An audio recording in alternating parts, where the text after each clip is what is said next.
तो अभी हम कर रहे हैं थेल्स थ्योरम, प्रमेय 6.1। ठीक है, अब इसके अंदर क्या है, प्रमेय 6.1 है क्या, अगर इसको आप रीड करोगे, यदि किसी त्रिभुज की एक भुजा के समांतर अन्य दो भुजाओं को भिन्न भिन्न बिंदुओं पर प्रतिच्छेद करने के लिए एक रेखा खींची जाए, तो ये अन्य दो भुजाएं एक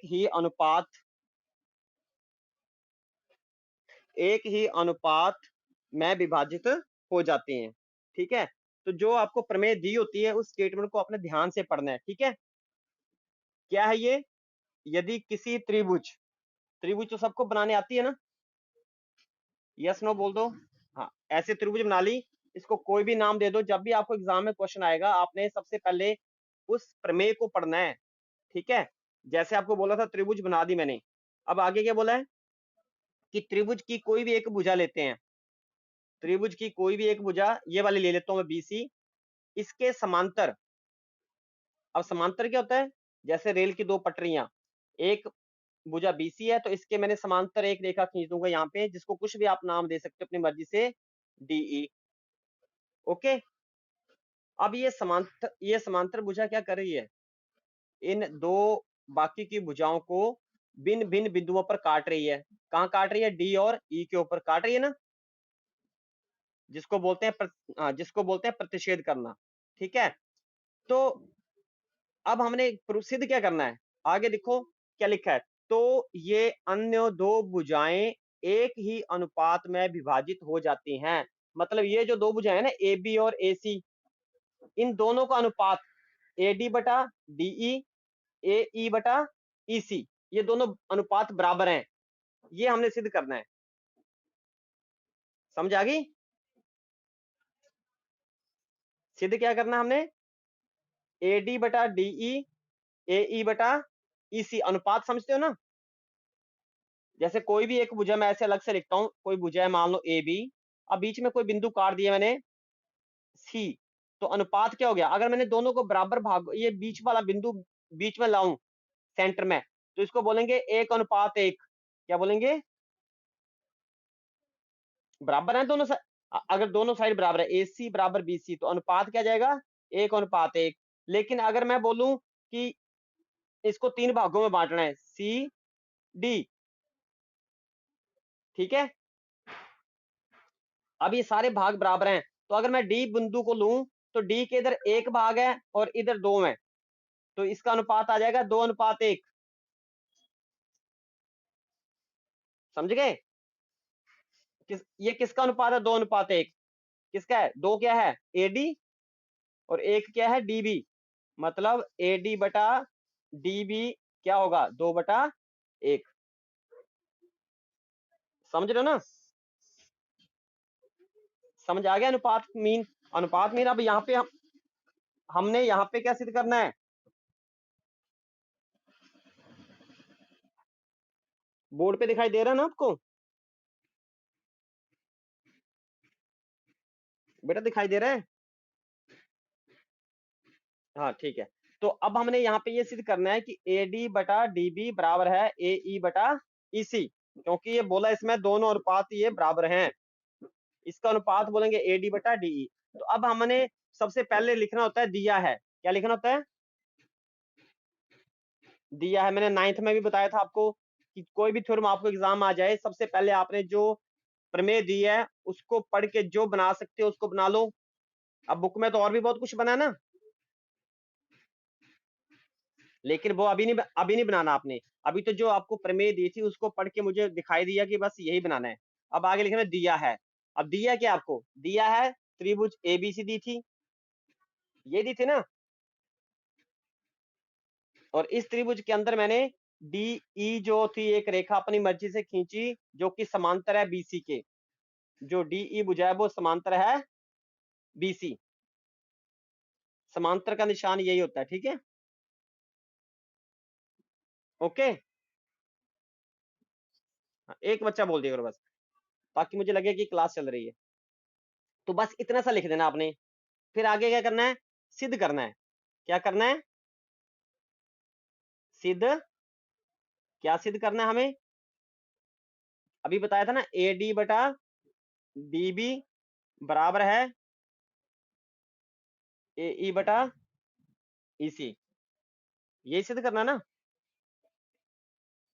गुड।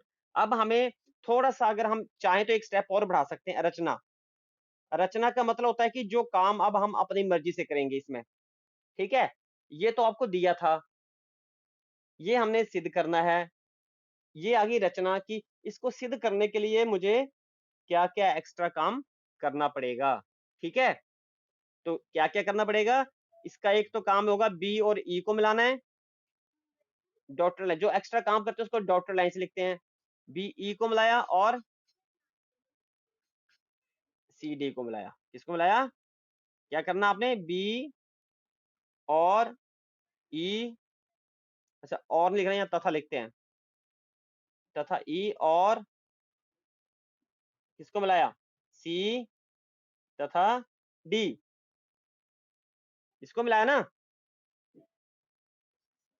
को मिलाएं, मिला दिया। और फिर क्या करना है, या कुछ लिखने की जरूरत नहीं, आप डायरेक्ट लिख सकते हो। अब आगे एक चीज हमें और करनी है, क्या करना है, तो बता सकता है।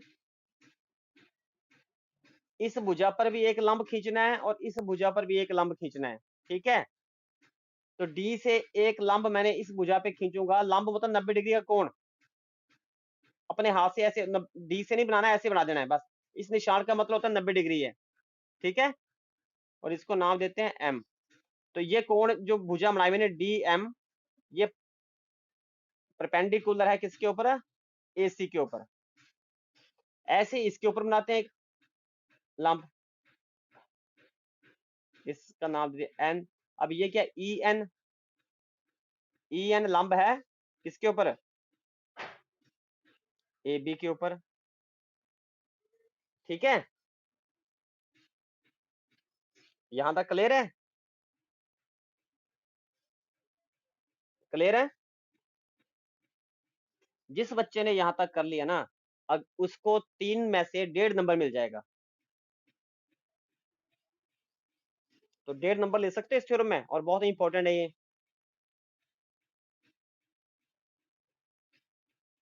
ठीक है। इसकी मैं आपको बाद में रिकॉर्डिंग भेजूंगा, ताकि आप बाद में कॉपी पे उतार सको। हालांकि जैसे अमन सर ने भी आपको कुछ वीडियो बना के भेजी होंगी, मैंने चेक नहीं की है, उन्होंने भी ठीक ही बनाई होंगी जो बनाया है, ठीक है। ये लेट कौन आ रहा अभी,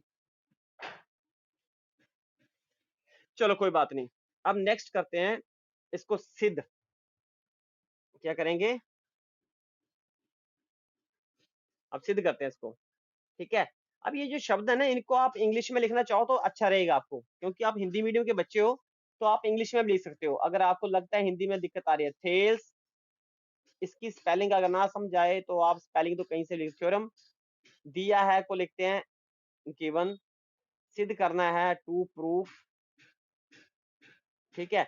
रचना को बोलते हैं कंस्ट्रक्शन, और सिद्ध करना प्रूफ, ठीक है। अंजलि है यहाँ पे,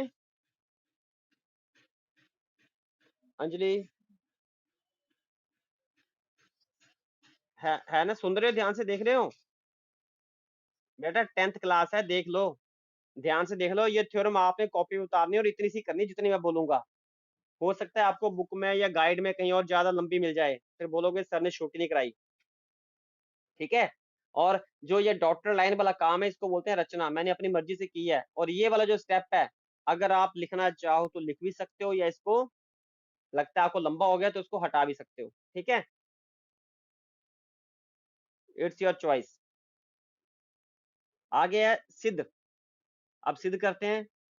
सिद्ध करने में आपको क्या, सबको पता है कि आपको यहाँ पे दिखाई दे रही है क्या, त्रिभुज ए डी ई दिखाई दे रही है, सबको दिखाई दे रही है ना, एडी। गुड। अब इसका जो क्षेत्रफल है, अगर निकालना हो तो क्या करेंगे, अब क्षेत्रफल को ना शॉर्ट में, शॉर्ट शॉर्ट कर रहा हूँ, ए आर लिख रहा हूँ। कई बच्चे ऐसे भी लिख सकते हैं, त्रिभुज ए डी ई का क्षेत्रफल। अब पता है आपको त्रिभुज का क्षेत्रफल क्या होता है? 1/2, एक बार मैं फार्मूला लिख देता हूँ, 1/2 गुणा आधार गुणा लंब। सबको पता है ना? आधार क्या है? ADE। वो इस त्रिभुज में आधार और लंब दिखाई दे रहा है किसी को?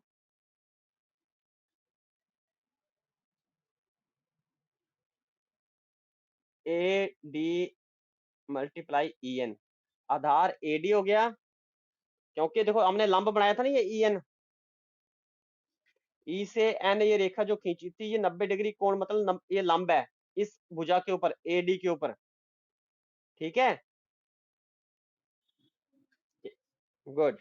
तो अब ये जो मैंने ऊपर लिखा है त्रिभुज ADE का क्षेत्रफल, इसको बुक में पता कैसे लिखा है? ऐसे AR और ब्रैकेट में कर दिया ADE। इसका मतलब एक ही है, ठीक है? AR मतलब एरिया, एरिया हिंदी में लिख दो या ऐसे इंग्लिश में लिख दो। बहुत सारी जगह आपको ऐसे लिखा होगा, ताकि मैं इसलिए करवा रहा हूँ, और कुछ बच्चे पूछ भी रहे हैं कि ऐसा क्यों है। अब नेक्स्ट में आ जाओ। अब आपको एक त्रिभुज और दिखाई दे रही है यहाँ पे, ये तो हो गई, वो समझ आ रही है? ये मैंने क्यों लिया एडी का क्षेत्रफल? क्योंकि मुझे क्या करना है, आपने ध्यान रखना है कि आपको सिद्ध क्या करना है। ये देखो एडी है, अब एडी भुजा चाहिए थी मुझे, तो एडी तो इसी त्रिभुज में आ रही है ना, इसी में आ रही है। अब इसके नीचे क्या है? डीबी। अब डीबी ये है, अब डीबी के साथ कोई त्रिभुज बन रही है? डीबी के साथ ई को मिला के डीबीई बन रही है ना? तो एरिया ऑफ डीबीई, अब मैं शॉर्ट में लिख रहा हूँ सीधा सीधा, अब मैं बार बार नहीं बोलूंगा ये क्या है, ए आर क्यों लिखा है। ठीक है, तो एरिया ऑफ डीबीई क्या आएगा? फार्मूला वही रहेगा, 1/2 आधार गुण लंब। अब इस त्रिभुज में आधार कहाँ है और लंब कहाँ है? कहीं भी नहीं है ना, लंब तो होता है 90 डिग्री कोण है। आधार, आधार तो मान लिया मैंने ये डीबी है, आधार क्या था? डीबी। लेकिन इस डीबी के ऊपर जैसे यहाँ एडी के ऊपर लंब था ना, 90 डिग्री वाला, लेकिन डीबी के ऊपर कहीं नहीं दिखाई दे रहा। इस भुजा के ऊपर कोई भी लंब नहीं है ना। अब मैं आपको एक छोटा सा एग्जांपल देता हूं, कि आपको ऐसी कोई त्रिभुज आ जाए, ऐसी ऐसी त्रिभुज कभी देखी है? बिल्कुल नहीं दिख रही। अब ये त्रिभुज जो है, ऐसी त्रिभुज अगर आ जाए, तो आपको इसका क्षेत्रफल निकालना हो, और ये आधार हो बीसी, तो इसका लंब कहाँ होगा? बीसी का लंब। लंब कैसे खींचते हैं? जो तीसरा बिंदु होता है उससे खींचते हैं। अगर मैं ऐसे ऐसे करूंगा तो लंब नहीं बनेगा ना वो 90 डिग्री। लंब हमेशा सीधा होता है, ऐसे। ये लंब कहाँ बना? बाहर जाके, त्रिभुज से बाहर, बाहर ही बनेगा ना। ऐसे ही इसमें भी यही है। अब जो ये त्रिभुज है, इस त्रिभुज में ये आधार है डीबी, तो इस तीसरे बिंदु से लंब अगर बनाना है मैंने, तो लंब कहाँ जाएगा? बाहर, ये। लेकिन भुजा तो यही आगे जा रही है ना। जैसे यहाँ पे इस भुजा को मैंने आगे बढ़ाया, ये डीबी तो आगे जा रही है, ये ई एन, ये लंब है किसके ऊपर? डीबी के ऊपर। ठीक है अंजलि, ठीक है, कोई डाउट? क्योंकि ये जो ई एन में 90 डिग्री खींचा था, ऊपर देखो यहाँ पे, ये ई एन जो है परपेंडिकुलर है ए बी के ऊपर, पूरी भुजा के ऊपर ये 90 डिग्री है। अगर इसके ऊपर 90 है तो इसके ऊपर भी 90 होगा ये। यही भुजा तो सेम ही है ना, डीबी तो आगे जा रही है ये, तो इसका लंब भी क्या होगा? E N. क्या होगा? E N. क्लियर है यहाँ तक? कोई डाउट तो नहीं? हम्म, बेटा कोई डाउट तो नहीं इसमें यहाँ तक? चलो कोई बात नहीं, तो फिर आगे चलते हैं। ठीक है, आगे फिर एक बार हम क्या करेंगे, फिर से एरिया निकालते हैं, ADE।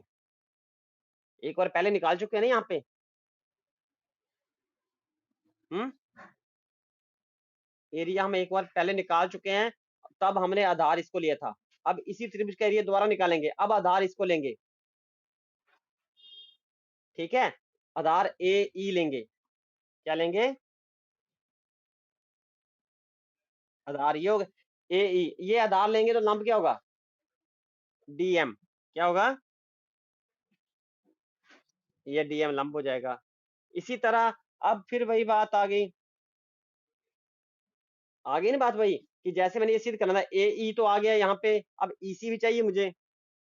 तो EC के लिए अब E- ये देखो EC ये है, इसके साथ त्रिभुज क्या बन रही है? इस तीसरे के साथ DEC बन रही है ना। एरिया ऑफ त्रिभुज DEC कितना होगा? 1/2 गुणा आधार क्या आएगा? EC, और गुणा लंब क्या होगा? EC के ऊपर लंब नहीं है ना, नहीं है तो ये लंब इसके ऊपर भी होगा, जो ये DM है। जैसे मैंने पहले बोला था ना, कि ये जो ये लंब जैसे ये था, इसके ऊपर भी था, इसके ऊपर भी था, ऐसे ये वाला लंब इसके ऊपर तो था ही था, तो इसके ऊपर भी होगा। ठीक है, कोई डाउट तो नहीं?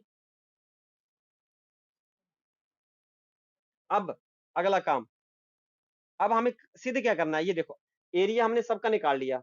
अब हमें पता है कि AD/DB चाहिए। क्या चाहिए? AD/DB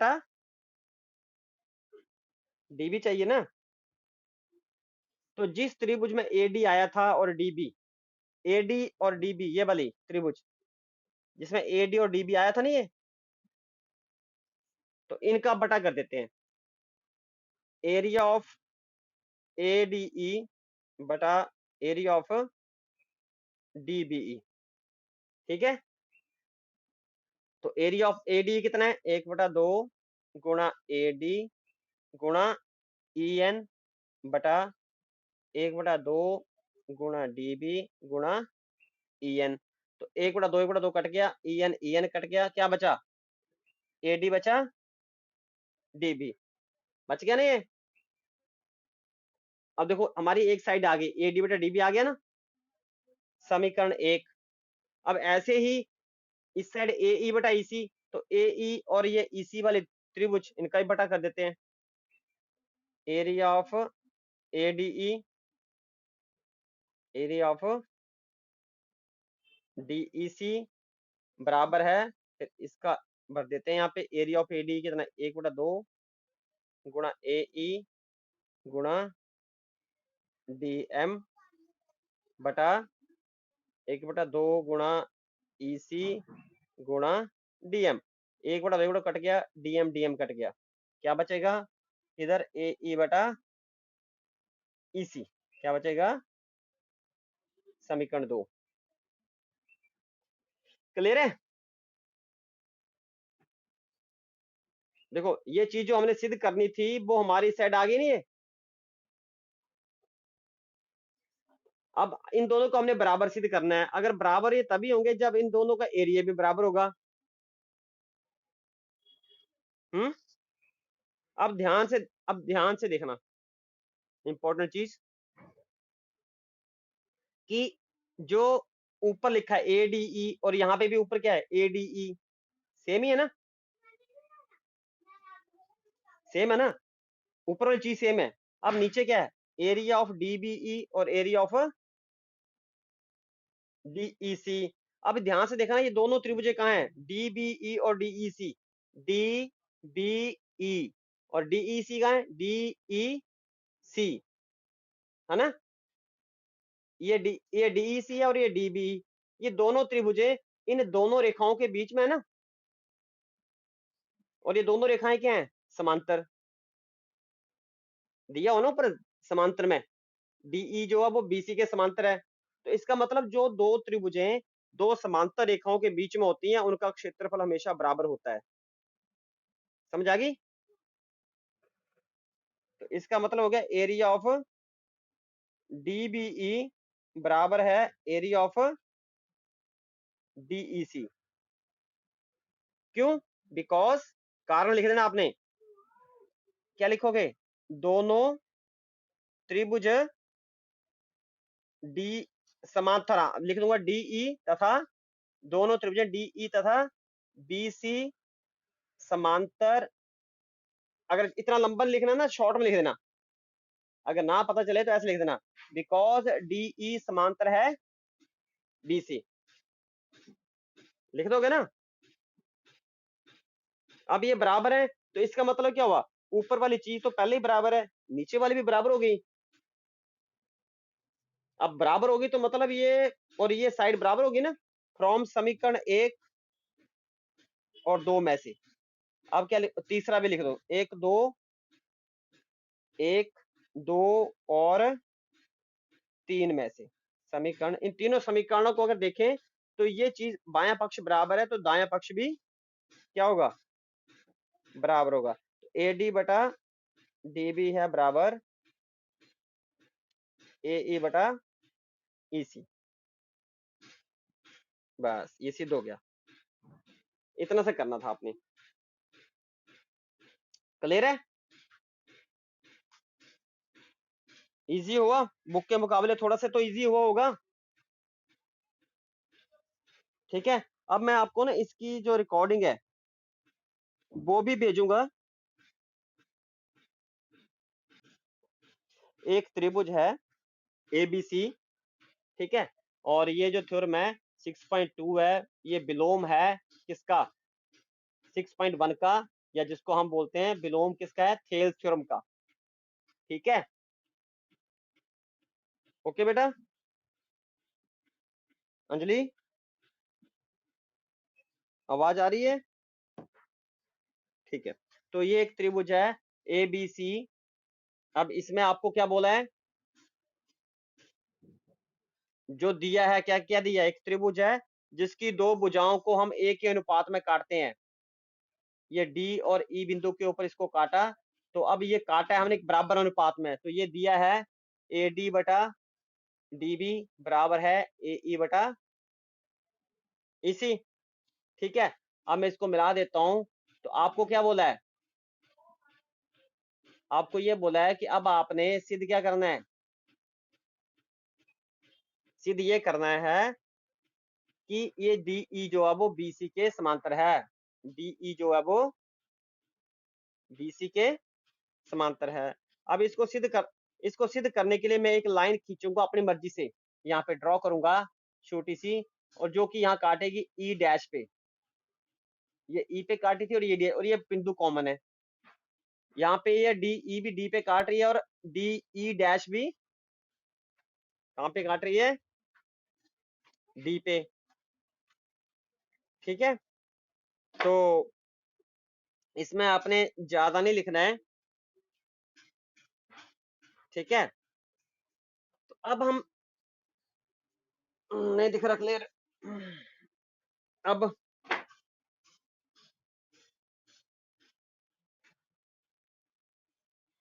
दिख रहा है?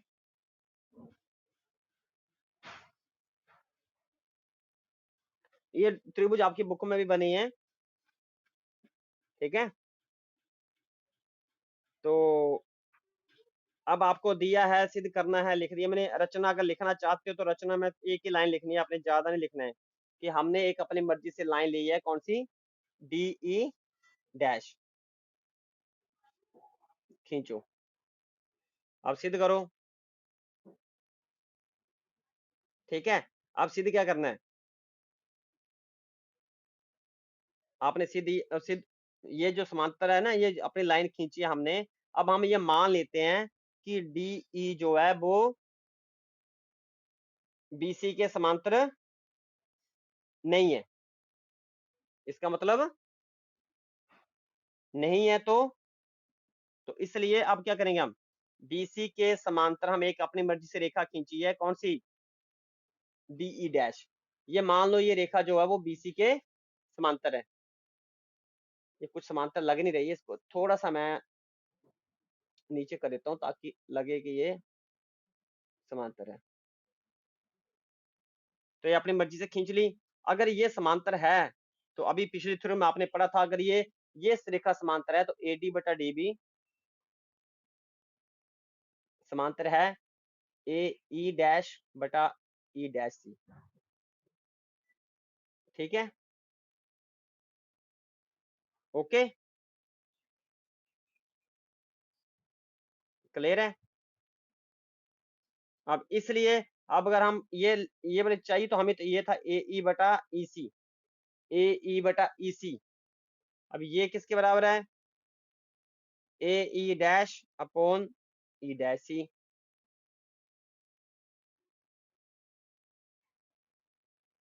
ठीक है, तो अब इसका मतलब है कि E, अगर हम ये चाहते हैं ऐसा हो तो E और E डैश को एक ही बिंदु पर होना चाहिए, एक ही बिंदु पर होना चाहिए। अगर ऐसा है तो आप लिख सकते हो सीधा जो सिद्ध करना था, DE समांतर है BC। बस छोटी सी है ये, खास इंपॉर्टेंट भी नहीं है। ठीक है, ओके। तो इसको आपने करना है आराम से बैठ के, और इसको ना जैसे क्वेश्चन में भी इसका यूज हो रहा है। ठीक है, हम एक क्वेश्चन करके देखते हैं कि यूज कैसे कहाँ कहाँ होता है। ठीक है, इसका यूज जैसे एक्सरसाइज आपकी जो भी है ये 6.2, इसमें आपको मैं बता देता हूँ। जैसे सिंपल सा क्वेश्चन था एक, ऐसे क्वेश्चन आपको आएंगे। फर्स्ट क्वेश्चन का फर्स्ट पार्ट, इनका यूज करना आपने यहाँ पे। ये कोई त्रिभुज है बी सी और ए, और बीच में एक ऐसे लाइन काट रही है डी और ई के ऊपर। ये साइड दी है 1.5 सेंटीमीटर, ये दी है 1 सेंटीमीटर, ये दी है 3 सेंटीमीटर। तो इसको आपने निकालना है ईसी को। किसको निकालना है फर्स्ट पार्ट में? ईसी को। और आपको दिया हुआ है डीई जो है वो समांतर है बीसी के। अब ये डीई बीसी के समांतर है तो इसका मतलब क्या हुआ? हमने अभी थ्योरम में क्या पढ़ा? एडी बटा डीबी, एडी बटा डीबी ए ई बटा ईसी बराबर होगा। अब एडी की वैल्यू भर दो 1.5, एडी की वैल्यू हमने 1.5 भर दी, डीबी कितना है 3, ए कितना है 1, ईसी आपने निकालना है। तो क्रॉस ईसी नीचे है तो इसको ऊपर ले जाते हैं, ईसी ऊपर आ जाएगा तो ये यहाँ पे आ जाएगा। आता है करने? उल्टा हो जाएगा ना, इसी को ऊपर ले जाओ, 1 को नीचे ले जाओ, ऐसे इसको ऊपर, ये ऊपर हो जाएगा और ये नीचे हो जाएगा। अब 3 को 1.5 से डिवाइड करोगे तो आंसर क्या आएगा? 2। तो इसी कितना आ गया? 2 सेंटीमीटर। आसान है ना? थ्योरम का यूज करोगे तो आसान हो जाएगा। ठीक है, तो इस थ्योरम में ऐसा क्वेश्चन को आ सकता है 1-2 नंबर में, और साथ में आपको और भी इसमें क्वेश्चन है बहुत सारे। लेकिन आपको जो मैंने जैसे ना क्वेश्चन नंबर 3, 4 शायद इंपॉर्टेंट है ये। ठीक है बेटा, 9 भी इंपॉर्टेंट है। ये आपने उसमें से देख लेना एनसीईआरटी सॉल्यूशन में। ठीक है, अगर कोई डाउट होगा तो नेक्स्ट क्लास में पूछ सकते हो, पर ट्राई करोगे तभी होगा।